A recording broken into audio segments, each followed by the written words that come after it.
Flamengo ganhou o título para cima do Galo, agora veio o troco, uma eliminação nos pênaltis, é mais sofrido ainda, mas acho que o Galo tem que ser ressaltado pela inteligência como conduziu a primeira partida.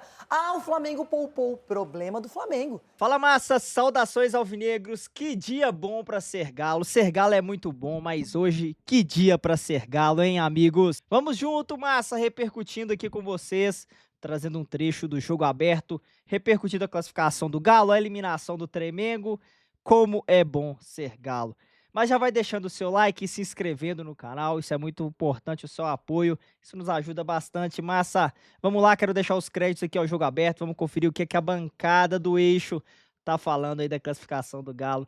Tem que aturar o Galão da Massa, vamos! Quero deixar os créditos aqui ao jogo aberto. E na sequência temos um corte do F360 com Abel Neto e Eugênio repercutindo também essa classificação do Galo, uma análise sensacional aqui do Eugênio. Quero deixar os créditos também à ESPN Brasil, link na descrição do vídeo. Mas agora, sem enrolação, galera, bora pro vídeo. Atlético Mineiro venceu no Rio de Janeiro, perdeu por 1-0 em casa, levou para os pênaltis e eliminou o Flamengo. Chora, Flamengo! A esperança no mundo. Dentro da arena, um show de fogos para recepcionar as equipes. As primeiras chances apareceram de fora da área, só que o caminho do gol era jogar de pé em pé. Cebolinha recebeu, deixou o Natanael no chão e derrubou a vantagem do Atlético. Um primeiro tempo onde o Flamengo esteve mais perto do gol, até mesmo no sentido literal. Já no segundo, Scarpa balançou o travessão de Rossi. Na pequena área, Hulk perdeu. E olha, não foi só uma, mas duas vezes. O Flamengo também poderia ter encerrado tudo e por um tris, o Wallace Yannon colocou a bola na rede. O que começou como um show ia se tornando um drama dentro da arena. Pênalti é loteria. Eu até falei ali quando eu dei duas passadas ali pro pênalti, meio que querendo dar câimbra em mim, eu falei, opa, agora não. A Arrascaeta foi o primeiro a bater. Hulk lutando contra tal cãibra em seguida. Jorginho chutou com qualidade e Scarpa mandou do mesmo lado em que perdeu contra o Bucaramanga. Saul colocou bola para um lado e goleiro para o outro. Já o Júnior Alonso parou em Rossi. Bateu mal. Paulino teve a chance de colocar o Flamengo na frente. Mas Everson defendeu o chute do reforço de mais de 100 milhões de reais. Por incrível que pareça, tava frio e tranquilo. Igor Gomes igualou e Wallace Yannon errou na mira. Na quinta e decisiva batida, o frio Everson incendiou o caldeirão e também a rivalidade. Histórico! E com esse roteiro pra lá de emocionante, o sonho do Flamengo no hexacampeonato cai por terra. Parou no Galo, antigo rival que agora segue vivo na Copa do Brasil em busca do seu terceiro título. Se pegam 600 minutos de jogo de futebol e se resumem em uma frase: o Flamengo tá mal pós-Copa do Mundo. Isso é um absurdo, uma mentira, e o time vai jogar alguns dias muito mal e outros dias vai jogar muito bem.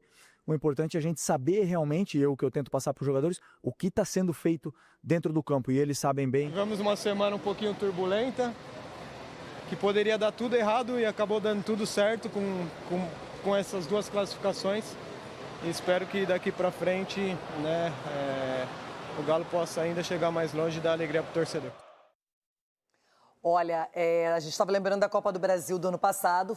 O Flamengo ganhou o título para cima do Galo, agora veio o troco, uma eliminação nos pênaltis, é mais sofrido ainda. Mas acho que o Galo tem que ser ressaltado pela inteligência como conduziu a primeira partida. O Flamengo poupou, problema do Flamengo, que tem um elenco maravilhoso, que tem que ter o mesmo nível, tanto com reservas quanto titulares. É o que a gente fala aqui o ano inteiro. Nossa, olha o elenco do Flamengo. Agora, o Galo leva para os pênaltis, o Everson faz a sua parte, tanto defendendo quanto cobrando a penalidade. E eu pergunto para vocês, Edu, não ficou muito pesado deixar a decisão dos pênaltis nos pés do Wallace Yannon, um jovem de extrema qualidade, que tem um futuro muito bom no Flamengo, mas que, de repente, não era o cara mais experiente para bater esse pênalti? Renato, é até difícil a gente falar assim de fora, né? Porque quem está no dia a dia sabe, de repente, o treinamento dele, se é um bom batedor. Agora, personalidade ele tem. Já mostrou isso em vários jogos, chamando a responsabilidade, indo para cima, driblando. É um jogador que tem que ter calma, pés no chão. Eu acho que você não pode confundir personalidade com ser folgado, de desrespeitoso. Eu acho Arrogância. Eu acho que tem que ter pessoas ao lado do Wallace Ian para estar orientando ele para as atitudes que ele tem dentro de campo. Até porque daqui a pouco vai estar todo mundo contra o menino. E a gente não quer isso. Até porque é um novo, de repente, um novo talento que está surgindo no futebol brasileiro. A gente vê que ele tem condições para isso, personalidade também. Agora, você bater o último pênalti com a idade dele, é porque o Felipe acreditou e confiava muito nele. Agora, deixar chegar nos pênaltis o time do Flamengo, pelo time que tem, pelos jogadores que apresentaram, pelo jogo que fez também no primeiro tempo, foi muito difícil para o Flamengo. E aí, nos pênaltis, aí vai a cabeça, vai o psicológico, vai o mental. Então, a gente vê, parecia o futebol americano que ele bateu, né? Nossa, tanto é que pegou muito depois embaixo, muito hein? embaixo. Nossa. E ele quis tirar muito do Everson, né? Então, quando você tira muito, acaba isolando aí. E foi uma pena, assim, porque é um jogador que a gente ainda vai ver muito aí pela frente. Chico, uma surpresa, porque o Flamengo realmente é um time de muita qualidade que montou esse elenco para 2025 para todas as frentes, todas as competições. Mas o Galo, ele, na minha opinião, ganhou sobretudo no primeiro jogo. Quando ele vence no Maracanã, quando ele faz 1-0, ali era inesperado, mesmo que o Flamengo esteja priorizando Libertadores e Brasileiro. Então quando a gente fala antes do duelo, até pelo que o Galo viveu nos últimos dias, né? Jogadores processando o clube, ameaçando sair, aquela confusão, dívidas enormes, né? Muito parecido com a fase do Corinthians também, que a gente vai falar depois, né? Um extracampo complicado e dentro de campo resolveu. Não, mas eu estou elogiando aqui, Ronaldo. E o Galo também, o Galo entendeu que era uma decisão. Os torcedores do Atlético, eles têm uma rivalidade contra o Flamengo que não é de agora, desde os anos 80. O flamenguista até não leva muito isso, mas os atleticanos têm isso. E tem a final da Copa do Brasil do ano passado, tem a Supercopa recentemente, que o Flamengo também venceu. Então, estava engasgado, né? E aí, você vence Quem venceu foi o Galo, que não foi surpreendente pela maneira como o Galo atuou. Vai para o jogo da volta, era difícil. O primeiro tempo do Flamengo foi, assim, fantástico, poderia ter feito mais, não fez, o Galo segurou e aí nas penalidades o Everson foi brilhante. Só vale lembrar que o Samuel Lino também errou, né? A gente vai ficar no Wallace Ian, que sempre é o último, fora. né, Chico? Infelizmente. O Lino, pô, veio da Europa e tal, também o Everson pegou o pênalti dele, né? Tem isso também. Mas o Saul também veio da Europa E fez, e converteu. O pênalti é isso. Quando você deixa chegar nos pênaltis, é um risco para qualquer lado. Agora, Rona, você que continua na Copa do Brasil, de verdade, sem brincadeira, é sempre bom não ter um adversário como o Flamengo pela frente, possivelmente, porque tem força, tem elenco, tem um bom treinador, tem elogios da mídia, das torcidas de modo geral, e o Flamengo está fora, e o técnico Cuca classificado diante do Felipe Luiz. Geralmente quem está do outro lado, né, acaba comemorando, né, quando vai enfrentar um Flamengo. O Flamengo cai fora. Quando vai pegar um Palmeiras, o Palmeiras caiu fora. Um Corinthians caiu fora. Então você vê uma expectativa enorme. Essa Copa do Brasil, para mim, agora, ela ficou pro Corinthians. Ficou pro Corinthians. Se você for analisar aí, dependendo agora do que vai ter o sorteio. Vai ter o chaveamento também. E você conseguir fazer o segundo jogo em casa, olha, o Corinthians que ninguém falava nada, Copa do Brasil, vamos lá, vamos mesclar o time. Hoje ainda deve passar o Cruzeiro, que acho que é um bom candidato. Agora tá aparelho, tá? E é isso aí. Porque se você vai combater ali o Flamengo com as contratações que fez, mais de 6 jogadores estrangeiros, se eu não me engano. Mas aí o Galo não ganha moral? Então, o Galo veio com uma força igual o Corinthians, porque acaba ganhando de uma equipe forte, que era tida aí como muito. Totalmente. Que vai ganhar. O Flamengo não ganha, quem vai ganhar? É o Palmeiras, já tá os dois fora. Então agora tá em aberto, a briga vai ser ali, de quem gosta. E o Galo tá fortíssimo, por quê? É o extracampo, igual o Corinthians, extracampo, tá arrebentando as duas equipes. Mas dentro de campo eles conseguiram se superar, isso é um bom sinal. Isso aí. Com certeza. E por isso que a gente fala que o primeiro jogo não decide, mas encaminha muito, sabe?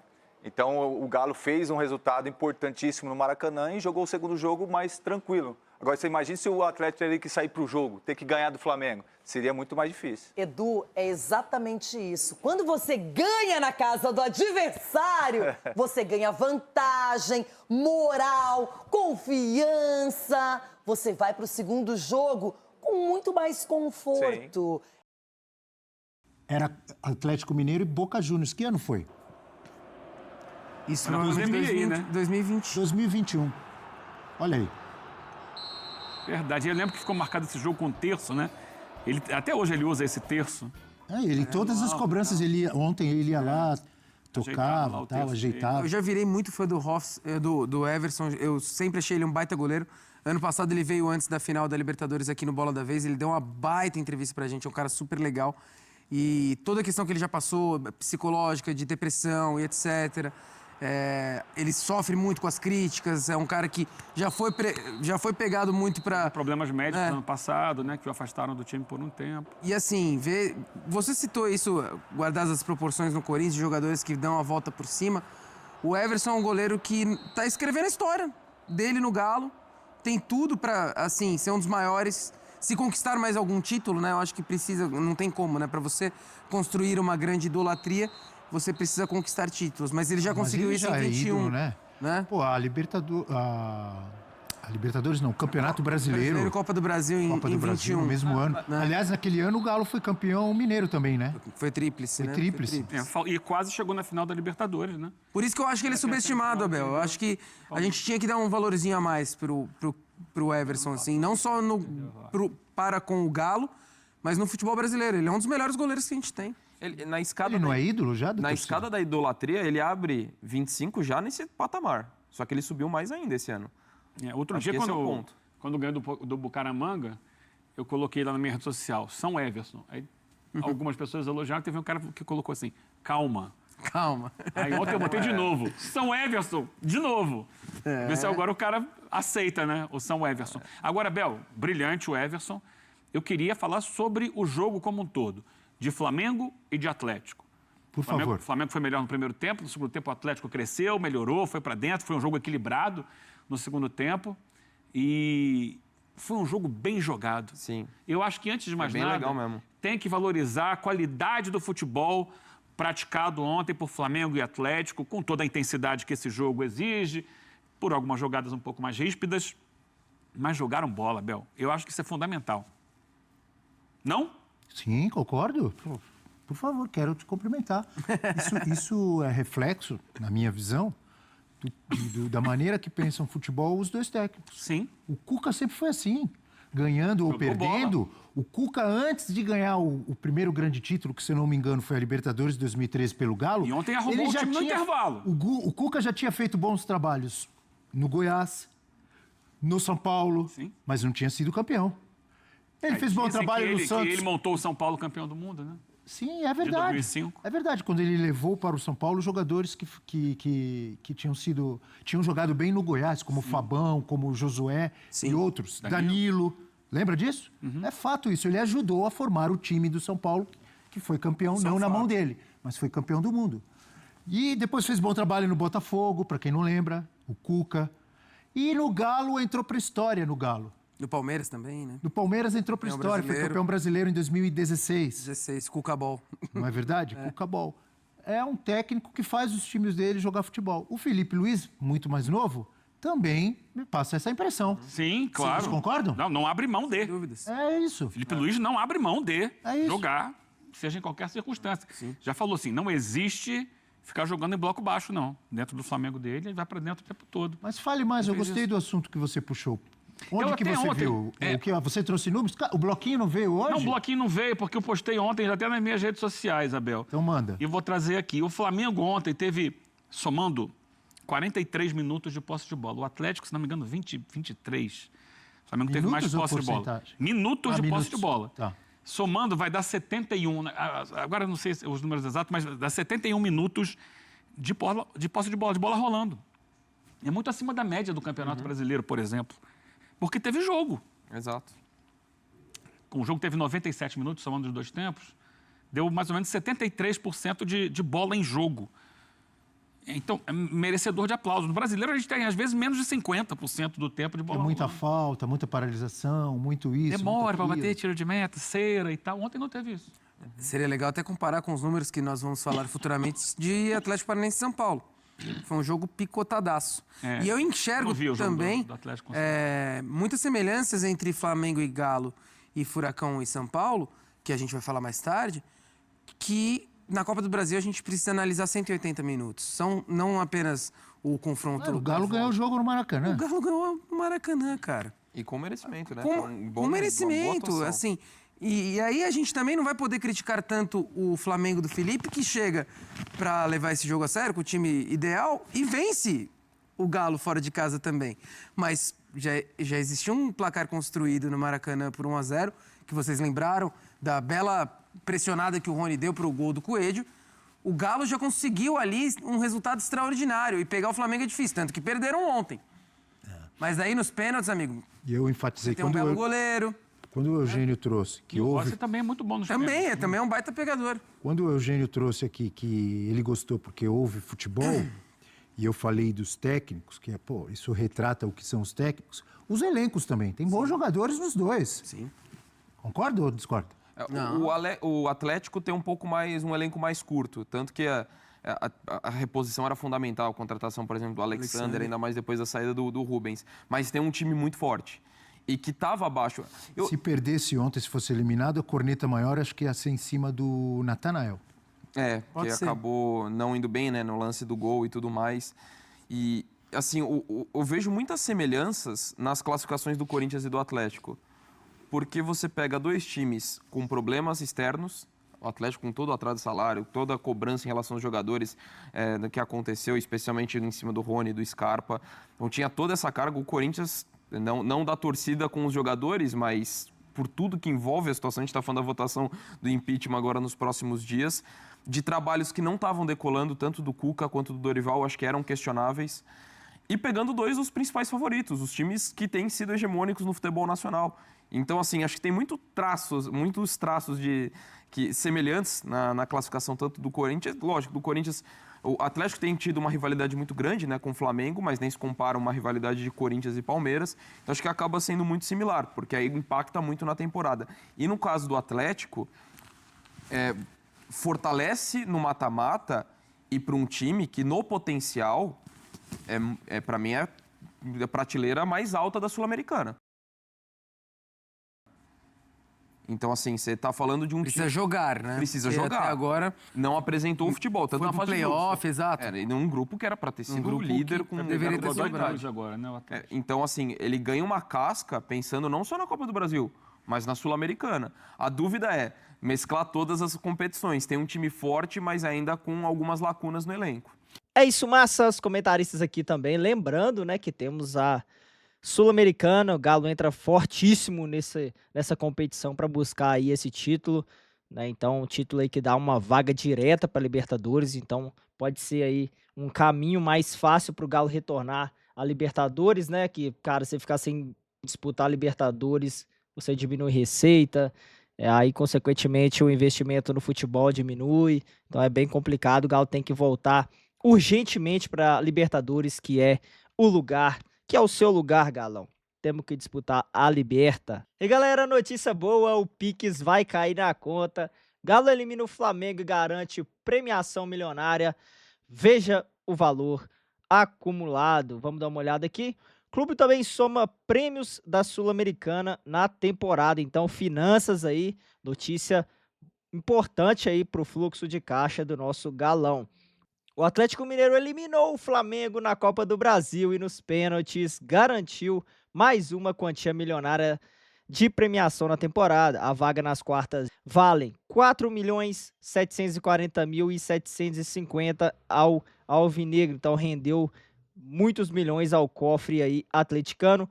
Na disputa da Copa do Brasil, desde a primeira fase, o Galo já acumula 14.112.000. O time já superou Tocantinópolis, primeira fase, Manaus na segunda fase, Maringá na terceira fase, além do Flamengo nas oitavas de final. Ganhou a ida por 1-0, viu o rival devolver o placar na Arena MRV, confirmando a vaga com 4-3 nos penais. Os duelos das quartas serão definidos por sorteio. Quem se classificar para as semis do mata-mata nacional assegura mais 9.900.222.500. Galera, que grana, hein? a Copa do Brasil ainda premiará em 77.175.000 o campeão, enquanto o vice acumula um valor de 33.075.000. Então, é uma premiação gigantesca que essa Copa do Brasil paga, né? Como o Galo podia ter participado desse Super Mundial, né? Então, você vê aí que os valores praticados pelo Super Mundial foram imensos, né? Botafogo aí chegou a ganhar mais de 300 milhões. Então, é o Galo que tem que lutar para que no próximo Super Mundial, né, quem sabe o Galo possa participar. Se não via ranking, pelo menos aí seria o ideal o Galo conquistar uma Libertadores nos próximos anos aí para disputar o Super Mundial. Então, financeiramente, muito importante aí o Galo continuar avançando de fase na Copa do Brasil, massa. Quantia milionária no bolso, faz o Pix CBF. É isso, massa. Iremos ficando por aqui neste vídeo. A qualquer momento eu tô de volta com mais notícias do nosso Galão. Um forte abraço alvinegro. Vamos juntos, Galo!